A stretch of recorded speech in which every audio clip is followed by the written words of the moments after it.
Everybody thought DMX was just angry. They laughed at him, called him bitter, and said he was making excuses. But years later, after one scandal after another rocked the music industry, people started replaying one of his old interviews with completely different eyes. Now, you got issues with the industry. What's going down with the industry, dog? The industry is full of a bunch of sucking, riding, bending over the desk, straight up like that. Whoever don't like it, bring it, nigga. Bring it. I don't give a bring it. Bring it. They got this new breed of rapper that's paying DJs to play their shit. Right. And, you know what I'm saying? They sucking the record label executives, and it's like there's too much of that going on. A lot of the love I had for wanting to be a part of the industry is not there anymore. I don't even associate myself with the industry. You know what I'm saying? Suddenly what once sounded unbelievable had millions asking the same question. Was DMX trying to warn everyone? For years, rappers have hinted that powerful executives controlled much more than just record deals. DMX was one of the loudest voices speaking music out.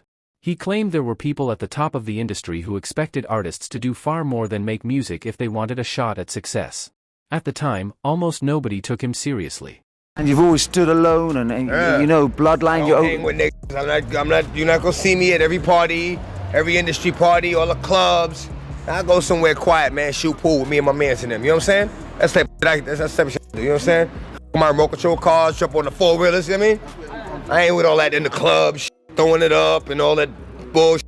I ain't got time for that shit, man. I mean, because then you find yourself doing the same shit every fucking day. What are you, a fucking alcoholic? You know what I mean? Come on, man. Give it a fucking break, man. Live a little, you know what I mean? I play with my kids, man. I play with my toys, I play with my dogs, man. You know what I'm saying? Now, with years of allegations, lawsuits, and public controversies surrounding some of the biggest names in entertainment, those old interviews have taken on a whole new life. Many fans believe DMX's words deserve another look. Nearly 20 years ago, DMX openly criticized the music business. He claimed certain label executives pressured artists behind closed doors and rewarded the ones who were willing to play by their rules. According to him, he refused to compromise himself, even if it meant hurting his own career. In the interview, DMX vented about what he saw happening around him. He accused some newer rappers of doing whatever powerful executives wanted in exchange for promotion, radio play, and opportunities. He also complained about unequal treatment, saying other artists received constant support while his own music was held back. To tell me one time, I said, yo, why I can't have two videos playing at the same time? Oh, because we don't want your videos to compete with each other. But then I turn on the motherfucking TV, I ain't gonna say no artist names, but they got 3 videos back to back. Exactly. I'm like, you feeding me fucking bullshit, exactly. And you sucking these niggas all crazy, exactly. Man. What's wrong with you? Yo, I had to punch one nigga in his face up there, man. After that, I was like, I'm not going to the office no more. Looking back at the interview today, it's easy to see just how angry and disappointed he was with the industry. When the clip recently started circulating online again, many viewers immediately assumed DMX was talking about Sean Diddy Combs. But others argued there was a much bigger story behind his comments, bigger name behind what happened to DMX, Clive Davis. And DMX's story is just the tip of the iceberg, folks.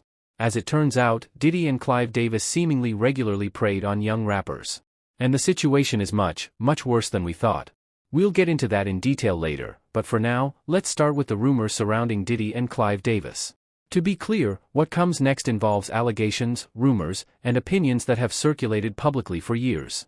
None of these claims have been proven in court, and Clive Davis denied wrongdoing where applicable and was never criminally charged over these allegations. One of the loudest voices connecting these names has been Jaguar Wright. For years, she has claimed that Diddy learned many of his business tactics from former Uptown Records executive Andre Harrell, who she alleges was heavily influenced by Clive Davis. According to Jaguar's version of events, she believes patterns of power, influence, and manipulation were passed down from one generation of executives to the next. She has repeatedly argued that the culture surrounding the industry was bigger than any one individual. She also points to an interesting moment in music history. In 1993, Andre Harrell fired Diddy from Uptown Records. Most people assumed that would be the end of his career. Instead, only weeks later, Diddy launched Bad Boy Records, and the label exploded into one of the biggest forces in hip-hop. That rapid rise has fueled years of speculation about who helped make it possible. A major influence on the career of P. Diddy. Have you spoken to him since the federal raid? Have you spoken to Sean Combs?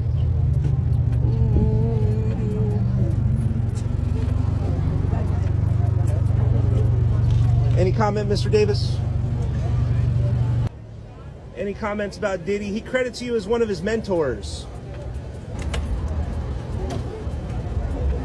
And in her new interview with Real Life Street Stars, they actually brought up this weird encounter with Clive Davis to ask Jaguar Wright how she felt about it. So I'm going to go ahead and roll you guys this clip of Jaguar Wright explaining why Clive Davis would act like he couldn't understand questions about Diddy. And you guys let me know what you guys think about all this in the comments. You mentioned Clive Davis.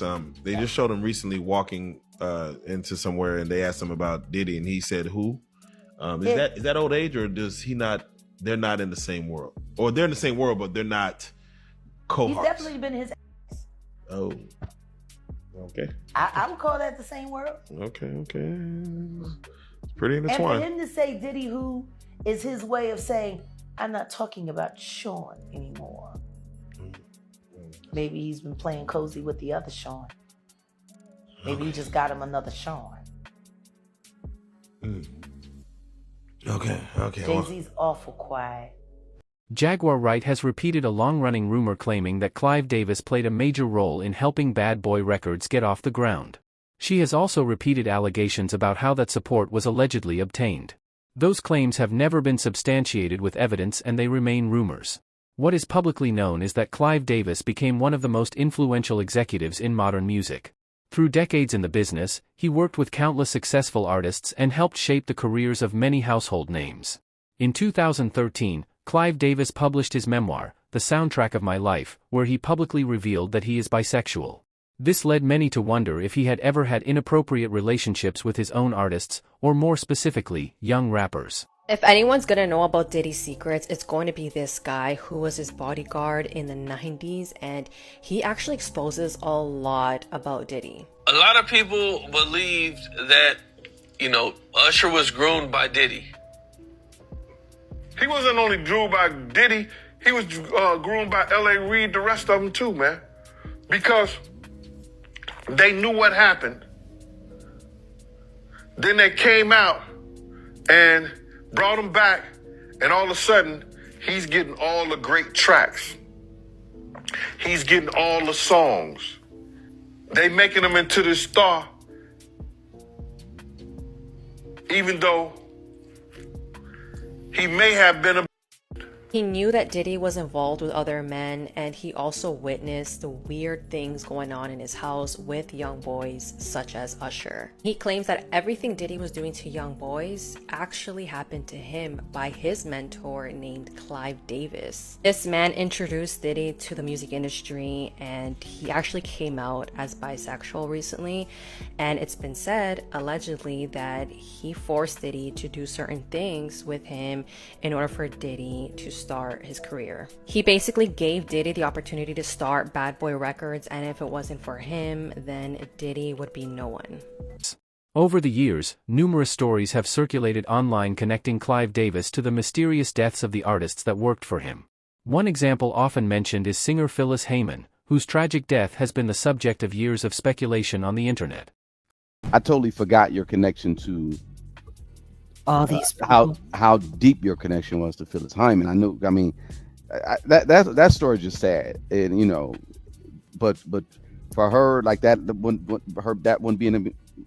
being one of her last interviews, and attributing a lot of the stuff to Clive, man, it's kind of rightfully so. That's why that I heard them announce her death on Power 99. Mm-hmm. I cried because it felt wrong. It felt wrong. I had seen her not long before that at the studio. Mm-hmm. Went there one day to intern. I was there with Daniela, my friend who just passed away, the one I was telling you about, who signed to Philly International. Mm-hmm. Him and his brother are now both dead. She was happy. And it wasn't because of some guy. Because the story that they tried to tell is that she got dumped by her Asian boyfriend. And that's why she took her own life. Not true. She wouldn't have killed herself over some guy. Whoo.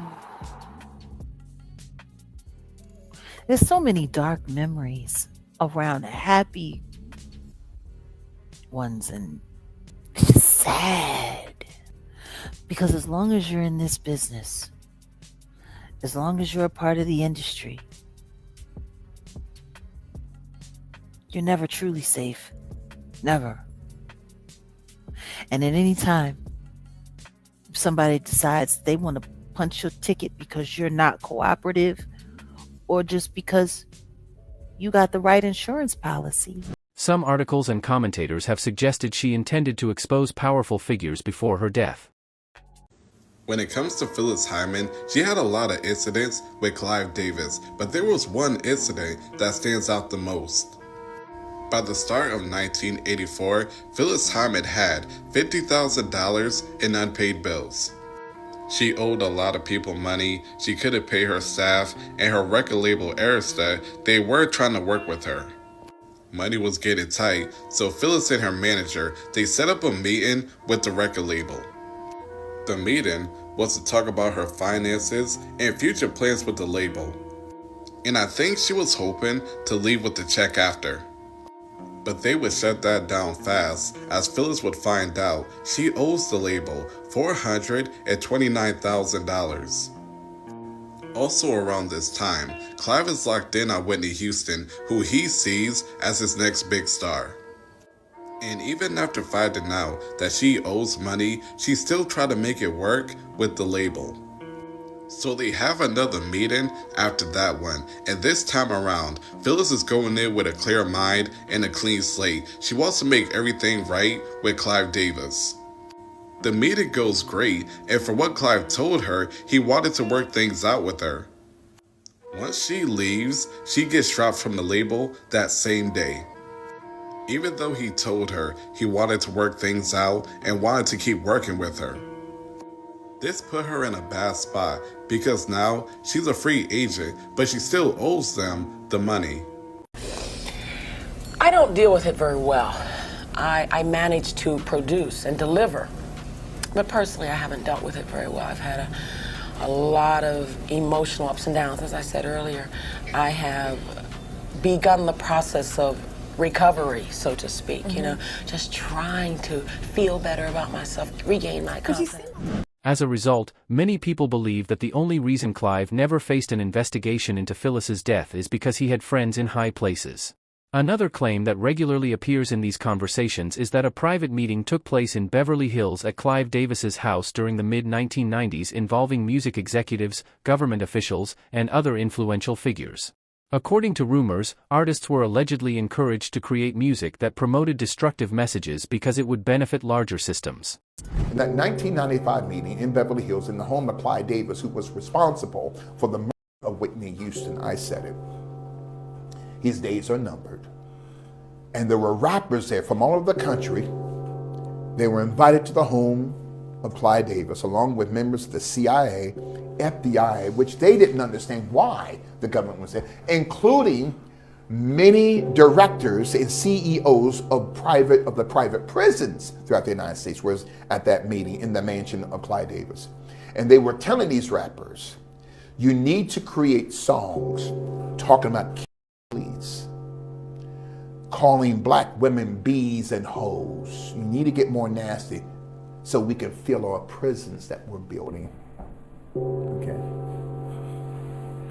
You know what's crazy during that time? I can recall when that gangster music came into play. That's it. And how they, you know, I don't know if the guys rapping it really knew, but they created the atmosphere. Yes. But it went from, I remember guys wanting to wear like the African chains around their neck and dancing and the haircuts, flat tops, Kid and Play, Kwame, to the really thugged out and just the gang stuff. And I can recall going into like liquor stores or different places and all they had was blue and red rags. Right.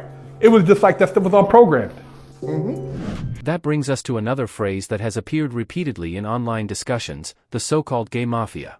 Supporters of the theory use it to describe an alleged network of powerful people working behind the scenes in music, fashion, film, and even politics who supposedly protect one another and influence careers. Critics, however, argue that the term is offensive, misleading, and promotes harmful stereotypes. There is no verified evidence that such an organized group exists. Even with that debate, the phrase refuses to disappear. That's because a surprising number of celebrities have publicly claimed they've either seen it or believe some version of it exists. You had talked about how you don't do gay jokes because there's a gay mafia. Yeah. Yeah, you see what he did to Tracy Morgan. And then there's a gay mafia. Gay people shut down shit, man. You know, you don't want no dude, no 6 foot, 300-pound guy with some Daisy Dukes on dancing on your line. You know, that'll stop anything. That'll close down a business, Jack. You and I did an interview in 2011. And this ended up being what you told me was like your biggest interview ever. The hip hop community is most likely owned by gay. To be honest with you. But do you think there'll be they're owned by gay. I happen to think there's a gay mafia in hip hop. Right. Not rappers. You know, the editorial presidents of magazines. Sure. The PDs at radio stations, the people who give you award at award shows. This is a fucking gay mafia, my man. Right. Like, you know what I'm saying? They are in power. So why wouldn't a guy come out and say, yo, I'm gay, and get that type of love? I mean, Lady Gaga, I don't know if she's gay, but she running with that gay shit for real. And she is winning. So, rap music, nah, it ain't no different. Everybody got somebody gay in their house, in their family. I'm not saying in their same house, but in their family, somebody got somebody gay. Kanye and A$AP Rocky recently wore skirts and dresses. Mm-hmm. Are you familiar with both? Yeah. What do you think of this fashion? Really? Remember, I am hip hop. Yeah, exactly. It's funny how when men get older in hip hop, they're still, you know, well respected, well versed, Kool Herc, you know what I'm saying, and Red Alert, and you know the legends, KRS-One. You know, you put me in there, and all of a sudden it's like, oh no, Wendy's a talk show lady. No. I listened to Big L on the way to work this morning. No, I am familiar with Kanye and A$AP and the kilts. Right. Well, Kanye had the kilt, and then A$AP had the long dress. Yeah. Have you seen the A$AP picture? Yeah, I'm not down with any of that. I mean, wouldn't be my man. No. No. You know, we brought in Lord Jamar from Brand Nubian because he had made some comments about that. What did he say? Well, he talked about the whole feminization of hip hop culture from the 80s on. You know, I think he's taking the words out of my mouth. Yeah, I mean, he talked about how when we were younger, you wear an earring in your left ear, and that was considered straight, and the earring in your right ear, that'd be gay, and then at one point, people started wearing both earrings, and you know what I mean? And then they started wearing girl pants, and then they're wearing jeggings, and then, yes, it's very effeminized, but be very clear. There were lots of homosexuals in hip-hop back in the 80s, too. You know, that was you know, what's worse? You know, hip-hop wearing skirts or hip-hop being closeted and having a plethora of kids to prove manhood that, you know, and denial of something that you shouldn't have to deny, which is your sexuality. So I hear what Jamar is saying, but we come from a very homosexual era of hip hop as well. There was a radio personality once upon a time. Her name was Wendy Williams, and she was practically burned at the stake for talking about such. For years, rumors have circulated that powerful people have collected compromising footage of celebrities to use as leverage behind the scenes. Most of those stories have never been proven. But during one conversation, media personalities Jason Lee and DJ Vlad revealed that they had personally encountered attempts to expose major rappers with private material. Someone I know, a big dog in media, said that they were sent a DVD. Okay. So, you know, you can see how old this story is already. Elliot Wilson. No, no, not Elliot Wilson. Someone that everybody knows. Okay. They were sent a DVD, or they popped it in. It was a rapper that everybody knows with a girl, and the girl's using a strap-on on him. Okay. Is that gay? No, because she's a girl. I know, look, listen, everybody right now is clutching their gay pearls because they're like, Vlad, why did you bring this gay man on your show to tell us that this shit ain't gay? This is not trickery. This is just whatever. And again, I think that everybody has their own feelings about what human sexuality is. You know, I think that people should explore whatever they feel comfortable with and then decide to be what they want, or be led by your faith and believe that certain things are an abomination. If that's what I'm fine with people believing whatever they want. But the reason why I promote sexual fluidity or sexual exploration is because I believe that people should be able to be happy with who they are. I know so many people, and there's a rapper, I'm not even gonna say his name because I'm sure he watches your show, and I know he knows I gave him, I did a big one for him. This trans person had sent me text messages and nudes of this person and their exchange and all that, and they were trying to out them. And I talked to that trans person about how bad it was for our community to out the person, because this is the very thing that makes people violent towards people when they feel like they're going to be outed. And they never outed him, but I definitely hit the rapper up and sent him the pictures and the text message, and we got on the phone. And I mean, for me to be sending it to him, they were pretty uncomfortable. I bet, because you know, it was Jason Lee from Hollywood Unlocked doing it. But you know, I told them, I said, you know, at least be careful how you moving around, but at the same time, be comfortable with who you are. This person will never come out, will never share. But you know, those are the things where like I feel bad for the people who aren't able to live in their own truth. And I will say that I'm grateful that the people that I've had experiences with, that I will say our relationships have been people that have either been straight or wanted to explore, or that were gay, or that were straight, explored, and went back. But nonetheless, I was fine with the experience. Both Jason Lee and DJ Vlad discussed how rumors about a celebrity's personal life are often used as weapons in the entertainment business. They argued that simply accusing someone of something, whether true or false, can become a powerful tool for destroying reputations.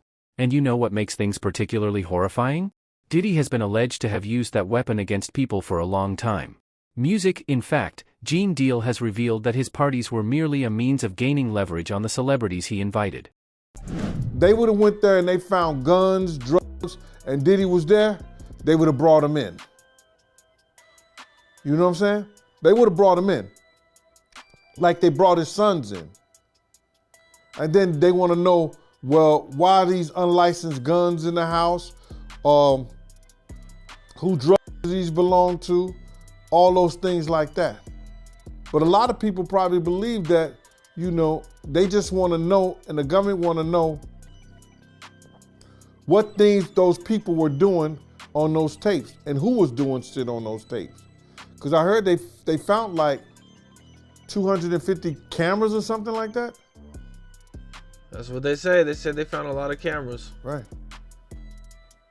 There's a lot of rumors about him recording some of these parties, and he's using a lot of this stuff for blackmail, like a lot of celebrities, even as far as politicians.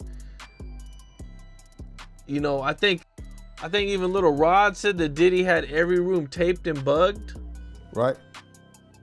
Well, in his affidavit, his deposition that he gave to the courts, he said every room was bugged,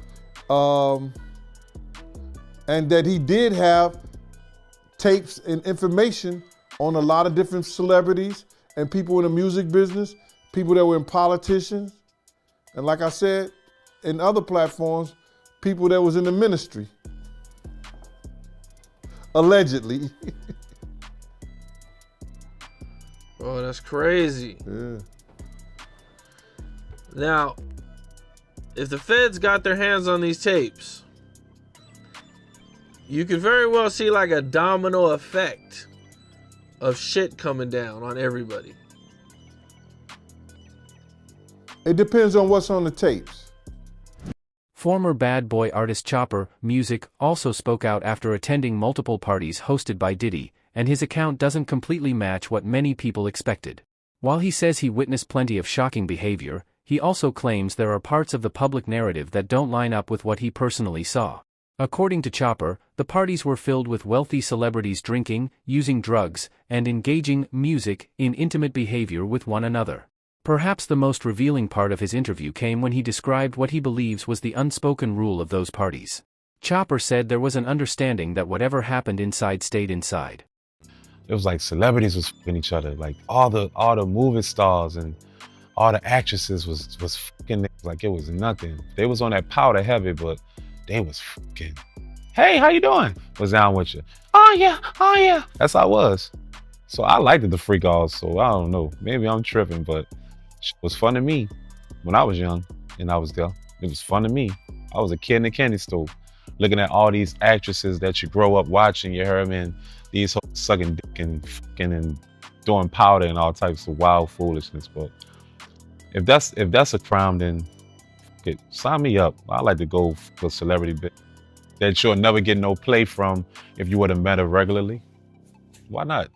And it was kind of like a situation towards, you know, what you see in here don't go outside. It was kind of like that, if that makes sense.